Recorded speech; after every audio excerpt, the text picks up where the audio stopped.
தேர்தல் விடுமுறையால் திண்டுக்கல் மாவட்டம் முழுவதும் ரூபாய் 8,58,00,000க்கு மதுபானங்கள் விற்பனை. வியாழக்கிழமை மதியம் 2 மணி அளவில் பெறப்பட்ட தகவலின்படி நாடாளுமன்ற பொதுத் தேர்தல் 19ஆம் தேதி நாளை வெள்ளிக்கிழமை நடைபெறுகிறது. இதையொட்டி நேற்று புதன்கிழமை முதல் நாளை 19ஆம் தேதி வரை மதுபானம் விற்க தடை விதிக்கப்பட்டது. இதற்காக டாஸ்மாக் மதுபான கடைகளுக்கு விடுமுறை விடப்பட்டது. இதனால் மாநிலம் முழுவதும் டாஸ்மாக் கடைகளில் நேற்று முன்தினம் செவ்வாய்க்கிழமை மது விற்பனை களை கட்டியது.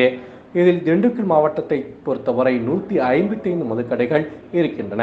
இவற்றில் சராசரியாக தினமும் ரூபாய் 4.5 கோடிக்கு மதுபானம் விற்பனை செய்யப்படுவது வழக்கம். ஆனால் 3 நாட்களுக்கு விடுமுறை என்பதால் அனைத்து டாஸ்மாக் கடைகளிலும் மது வாங்க கூட்டம் அலைமோதியது.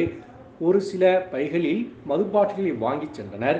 மேலும் பலர் 2க்கும் மேற்பட்ட தடவை மது பாட்டில்களை வாங்கினர். இதனால் அனைத்து மதுக்கடைகளும் மது விற்பனை சூழ்நிலைத்தது.